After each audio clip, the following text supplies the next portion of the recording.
Hello students, आज करेंगे हम नेक्स्ट टॉपिक। कल वाला जो अपन ने बीच में ही छोड़ दिया था, थोड़ा रह गया था क्योंकि वीडियो कंप्लीट नहीं हो गया था। ठीक है, तो ये देखते हैं कि उसकी टाइप। देखो, एक तो होता है टिश्यू टाइप देखने थे अपन को, तो एक तो विभोजक था और एक स्थायी ऊतक था। विभोजक होता है वो अविभेदित होता है और इसमें कोशिका चक्कर हमेशा चलता रहता है और नई नई कोशिकाओं का क्या होता रहता है, निर्माण होता है। स्थायी ऊतक विभेदित होता है, जिसमें जिन कोशिकाओं का इसमें निर्माण होना था वो हो चुका होता है। इसमें आगे कोई भी फॉर्मेशन या कोई भी निर्माण नहीं होता। तो इसमें तो ऐसे तो ये चक्र ऐसे तो चलता है, लेकिन यहाँ से वापस नहीं आता। फिर वापस नहीं आता यहाँ से G1 G G2 और M। उसके बाद क्या था, यहाँ से वापस नहीं आता, वो G1 वापस चालू होकर G1 पे ही खत्म हो जाता है। इसे G0 अवस्था बोलेंगे। दूसरा है इसमें G1 S G2 और एम फेज। इसमें क्या होता है कि जीवन फेज जो होती है वो सबसे बड़ी और सबसे लंबी अवस्था होती है और एम अवस्था सबसे छोटी अवस्था होती है।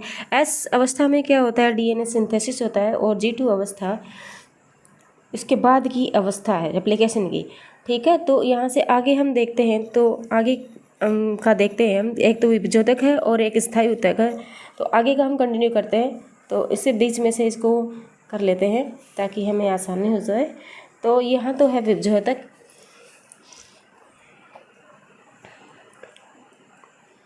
यहाँ तो विभेदक और यहाँ हो गया स्थायी ऊतक। स्थायी ऊतक में एक लिमिट तक ही विभाजन होता है, आगे विभाजन नहीं होता। देखो, इनकी सेल्स में भोजन का संग्रह नहीं होता, भोजन का स्टोरेज यानी संग्रह नहीं होता। इनमें होता है क्या, संग्रह। क्यों होता है इसमें भोजन में संग्रह है, क्योंकि मेटाबॉलिक यानी उपापचयी क्रियाएं, मेटाबॉलिक क्रियाएं तेज गति से होती हैं, तो ट्यूमर बनता ही नहीं है। तेज गति से होती है तो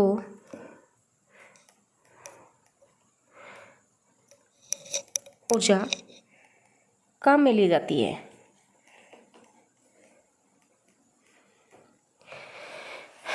सेल्स के बीच में इनमें क्या होता है, सेल्स के बीच में अंतरकोशिकीय अवकाश पाए जाते हैं। सेल के बीच में अंतरकोशिकीय यानी इंट्रासेलुलर स्पेस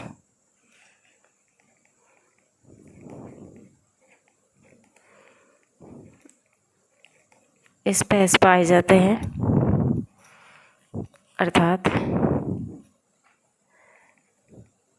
सेल्स दूर दूर होती है।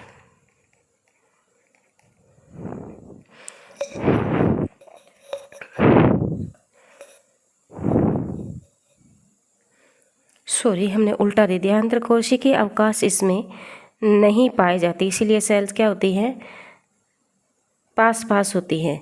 और इसमें क्या होता है, अंतरकोशिकीय अवकाश पाए जाते हैं, अंतरकोशिकीय अवकाश पाए जाते हैं, इसलिए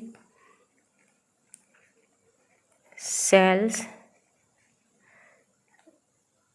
दूर दूर होती है। इनमें जो न्यूक्लियस है वो बड़ा होता है, इनमें न्यूक्लियस बड़ा होता है, इनमें छोटा होता है।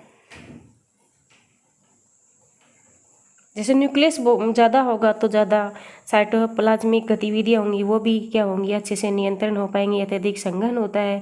जैसे न्यूक्लियस बहुत ज़्यादा बड़ा होगा तो साइटोप्लाज्मिक गतिविधियाँ ज़्यादा होंगी, उसमें केंद्रक ज़्यादा कार्य करेगा, ज़्यादा कोशिका दर से अपनी क्रिया अच्छे से कर पाएगा। तो न्यूक्लियस का बड़ा होना, उसकी क्रियाएँ, मेटाबॉलिक क्रियाएँ ज़्यादा अच्छी तरीके से हो पाती हैं, इसमें केंद्रक बड़ा होता है। और साइटोप्लाज्मिक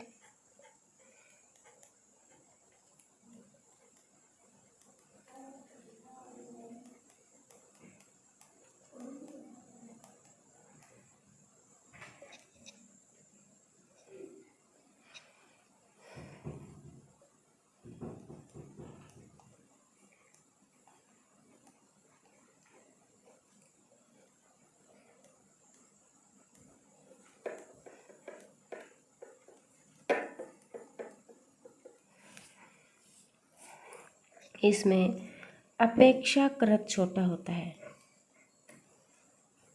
अपेक्षाकृत छोटा होता है। अपेक्षाकृत क्यों लगा है? क्योंकि जितना बड़ा होना चाहिए ना उतना बड़ा नहीं होता।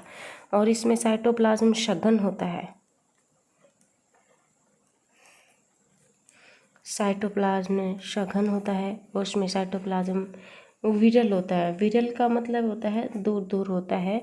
इसमें सेल ऑर्गन ज़्यादा पाए जाते हैं क्योंकि साइटोप्लाज्म क्रियाएं होती है ना वो भी ज़्यादा होती हैं।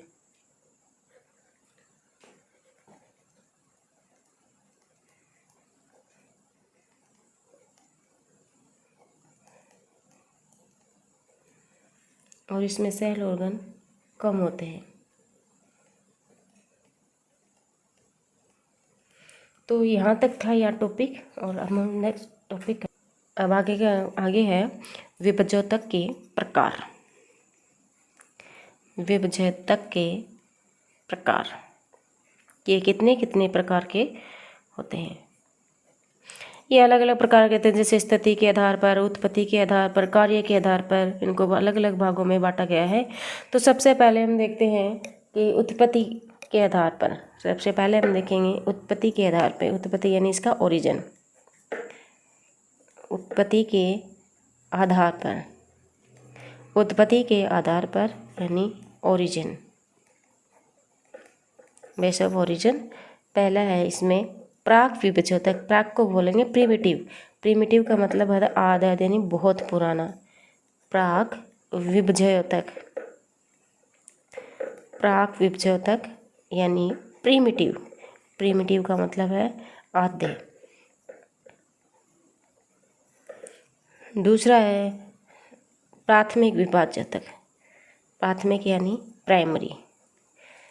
प्राइमरी विभजोतक यानी प्राइमरी प्राइमरी। तीसरा है इसमें द्वितीय विभजोतक।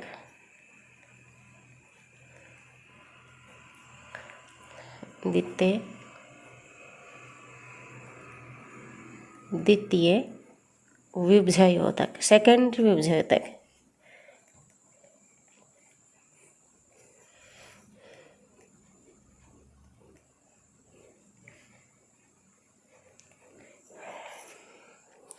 अब देखते हैं प्राक विभजोतक पहले वाला। ये इसका क्या है, भ्रूणावस्था से ही ये उपस्थित रहता है। जो प्राक विभजोतक है प्रीमिटिव, जो पहले से ही विभाजन के दौरान उपस्थित रहता है, यानी जब भ्रूणावस्था चालू होती है तभी से क्या रहता है, ये प्रेजेंट रहता है। तो देखेंगे भ्रूणावस्था से ही उपस्थित होता है और प्राक विभजोतक पहली बार बनता है। पहली बार बनता है विभजोतक पहली बार बनता है। प्राक विभजोतक पहली बार बनता है।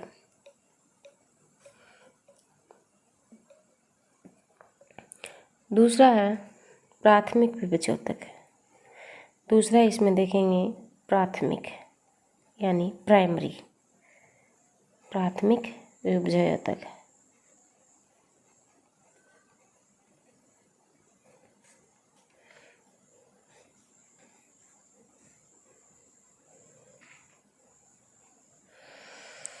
इसमें इस प्राथमिक से क्या होता है, शीर्ष भाग में वृद्धि होती है।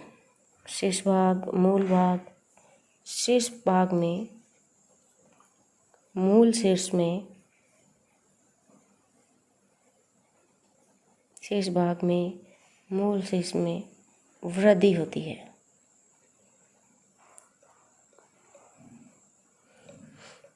तो इसमें जो शीर्षस्थ भाग है, मूल भाग है, इसमें प्राथमिक से क्या होती है, वृद्धि होती है। तीसरा है इसमें द्वितीय विभजोतक। द्वितीय विभजोतक।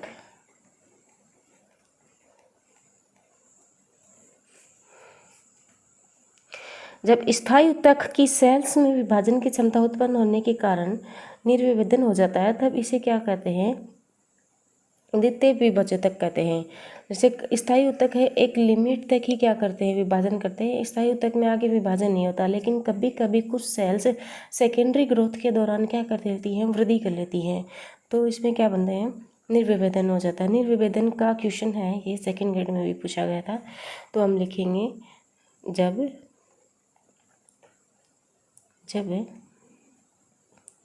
स्थायी ऊतक परमानेंट टिश्यू, जब स्थायी ऊतक की कोशिकाओं में, सेल्स में, जब स्थायी ऊतक की कोशिकाओं में विभाजन की क्षमता उत्पन्न हो जाती है, विभाजन की क्षमता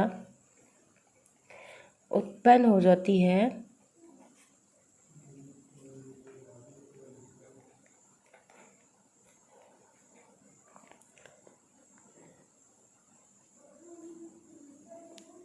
तो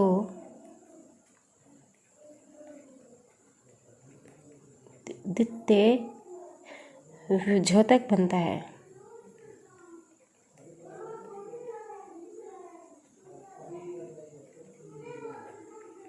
ये कब होता है, सेकेंडरी ग्रोथ के दौरान होता है, लेकिन कभी कभी परमानेंट टिश्यू में बनता है। परमानेंट टिश्यू में सेकेंडरी ग्रोथ के कारण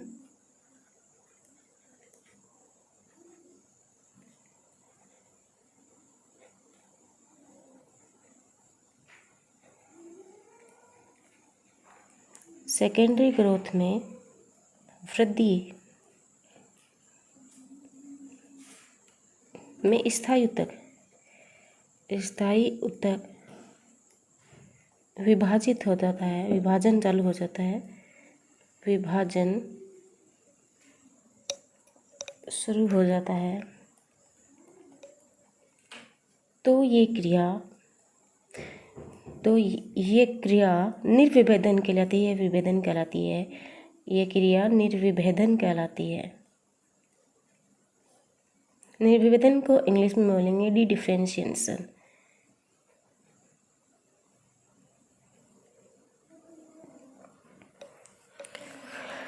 ठीक है, हाँ, ये तीनों किसके आधार पे हैं, उत्पत्ति के आधार पर। अगला देखते हैं हमने स्थिति के आधार पर, स्थिति यानी लोकेशन के आधार पर, स्थिति के आधार पर।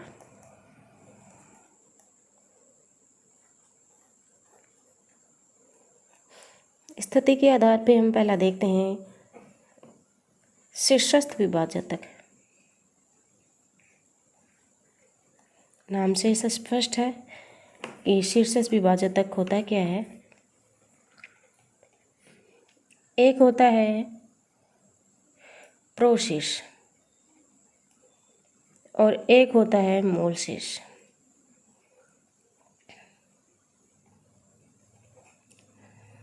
प्रोशीर्ष ऊपर की ओर वृद्धि करता है और मूल शीर्ष नीचे की ओर वृद्धि करता है। यानी इसको बोलेंगे शूट अपेक्स और उसको बोलेंगे रूट अपेक्स।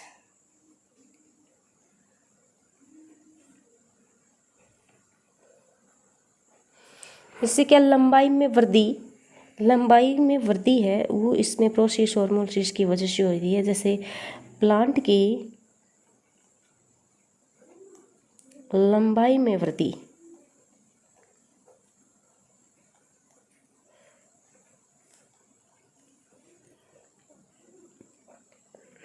मूल शीर्ष और प्रोशीर्ष की वजह से होती है।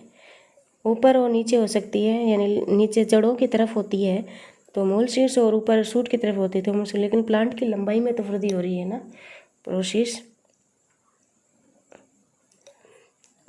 दूसरा है अंतर्विष्ट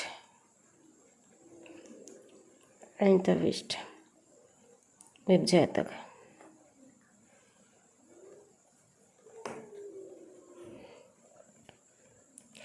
ये स्थायी ऊतकों के बीच में पाया जाता है, स्थायी ऊतकों के बीच में पाया जाता है। जैसे नोड है, इंटरनोड है। जैसे नोड और इंटरनोड, नोड जानते हो ना, संधि और परवसंधि। नोड और इंटरनोड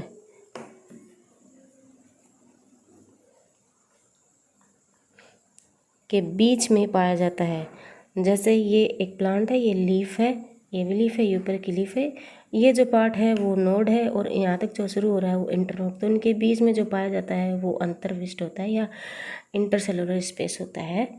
इंटर सेलुलर स्पेस होता है।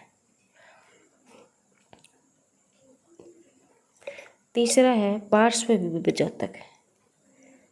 पार्श्व विभजोतक, पार्श्व विभजोतक क्या होता है कि साइड में वृद्धि होती है, साइड में यानी परिधीय भाग में, परिधीय भाग में यानी उसकी मोटाई में वृद्धि होती है।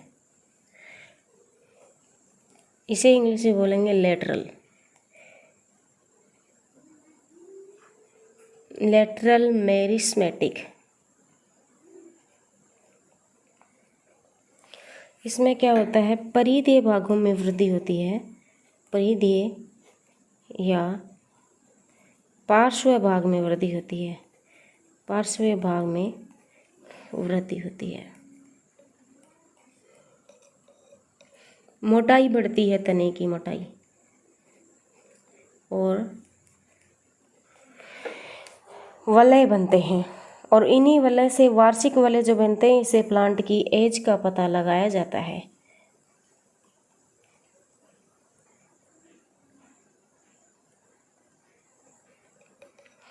और ये सेकेंडरी ग्रोथ के कारण बनती हैं।